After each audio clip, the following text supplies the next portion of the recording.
Okay guys, I'm going to show you how I made my salmon teriyaki bowl. So I got me a nice sized piece of salmon here. It's the Alaskan salmon. So it's kind of like a light pink. And what I'm going to do, just wash it off here, and I'm going to cut it up into bite-sized pieces. Now I realized after I cut it all the way down like this that I actually need to remove the skin. So now I'm like, okay, how am I gonna do this?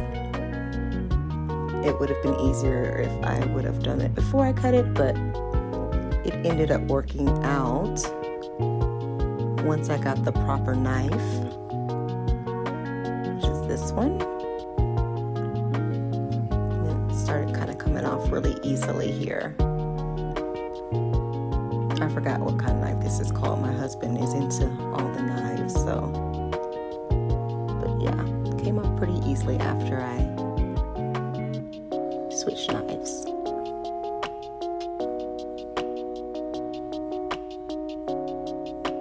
Alright, so I'm just going to cut it up in bite-sized pieces here.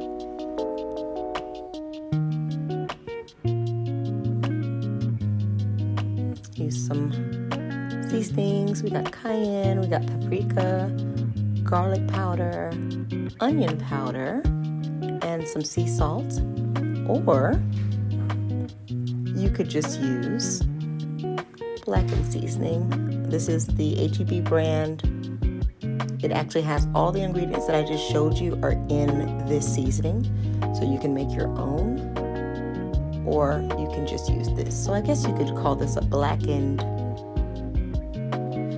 salmon teriyaki. I'm going to use some wild rice here because of the detox. I'm only going to be using either brown rice or wild rice. No white rice. So I want to make sure I measure it out properly so that I can put it in the Instapot. I'm going to do 3 cups here because I want to make quite a bit. Got some olive oil.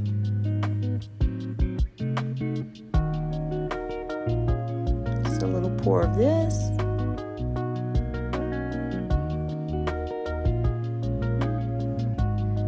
And I'm going to add a little salt. As you can see, I use sea salt for everything. I don't use the regular salt. I just love it the way it tastes. So now I'm gonna start with my veggies. I do have some stir-fried veggies here. I also have some carrots and some other roasting veggies, as well as some garlic.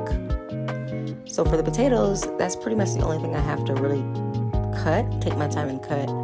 The other items are already cut for me, so I'll just put them in the oven. I'm gonna roast these sweet potatoes along with the roasting vegetable packet you saw, which has mushrooms, red onions, and some Brussels sprouts. Now usually I cut these really thin because I normally stir fry them, but I just remembered I'm gonna be putting these in the oven, so now I'm gonna cut it into bigger chunks.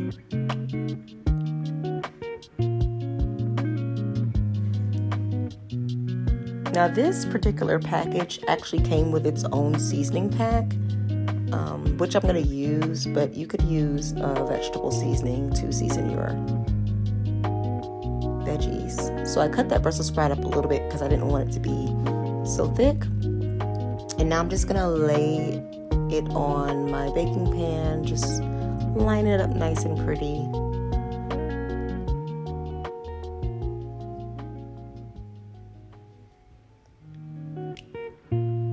Here are the garlic cloves.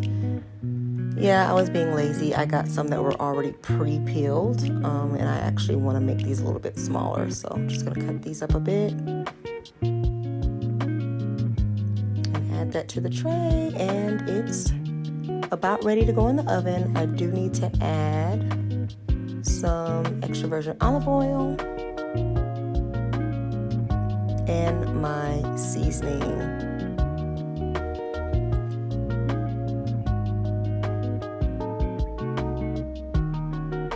You don't want to put too much. I probably was a little bit heavy on it. But this is the seasoning packet that came with this. That's why I love the grocery store we have here at HEB. It always has these prepackaged kind of meal plans. So it came with this for roasting, but you could use a salt-free vegetable seasoning. This is what I normally would use by McCormick if I didn't have this pack. And it's ready to go in the oven. Okay, looks like our wild rice is done.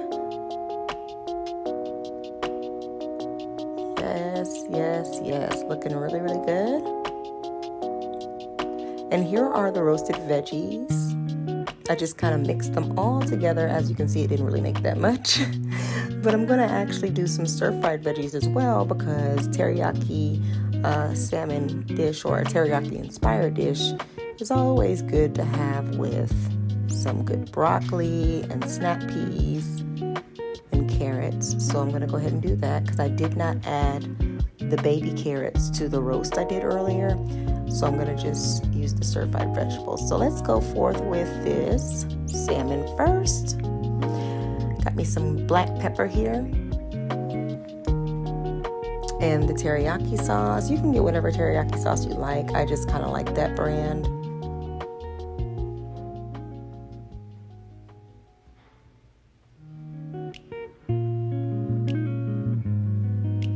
And here are the stir-fried veggies. This is the last thing I have to do. And I just kind of do it a little bit till they're crispy. Crunchy still, not sauteed. You want them to have a little bit of a crunch. And that was just some vegetable seasoning that I was sprinkling on top. And now I'm ready to make my bowl.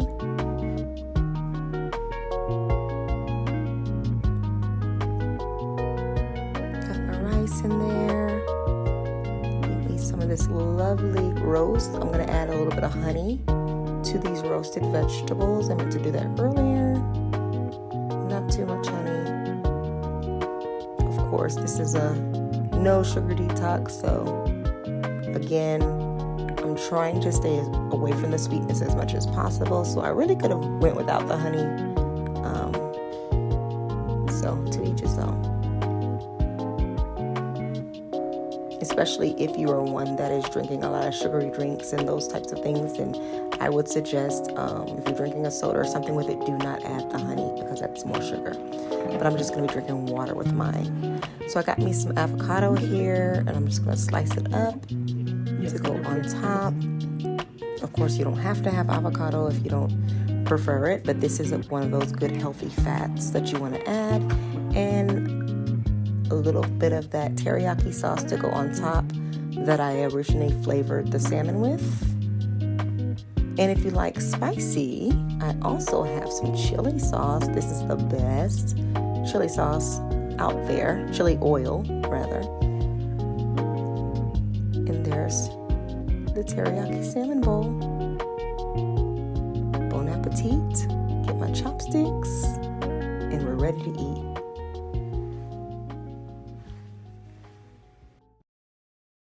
Okay, it is Monday morning, day 1 of the detox, and I am making the ginger lemon tea. I actually don't have that much time, so I'm trying to hurry up because it's about 5:30 a.m. I have to do the prayer call at 6 a.m. So I'm kind of going pretty quick. I really wanted to make the tonic the night before, but I was exhausted. So I just got up and said, okay, I can just make a tea real quick. So I just cut up about 4 inches or so of a ginger root and 1 lemon. Now, y'all, this is a big lemon. I don't know what's going on with the fruit and vegetables, but this lemon is huge. So I just did like half of the lemon, and then I decided to go ahead and pour the rest of the water in there because I was going to just do 1 cup of tea. But I said, you know what, I can do the tea and use the leftover to make the tonic. So I squeezed the rest of the lemon in there, and I have some coconut water, which I'm going to get out of the pantry, and that's what I'll use to put in my mason jar to make the tonic. But this is not going to take long. It boils really fast. As you can see, you're going to get your strainer, and you're just going to pour right in to your cup or your jar, wherever you're going to put it. Gives it a nice little peachy looking color. Of course, you got to add some honey, and literally that is it, y'all. I just want to do a little taste test. I tasted it when I put the lemon in there to make sure it was lemony enough, and it's just right. So now I'm going to put the excess in the mason jar and get ready for this prayer call, and take my coconut water to kind of fill up the rest. It's not going to get all the way full, but that's okay. It's going to be enough, and I'll be able to drink some tomorrow morning. Give it a good shake, and there it is.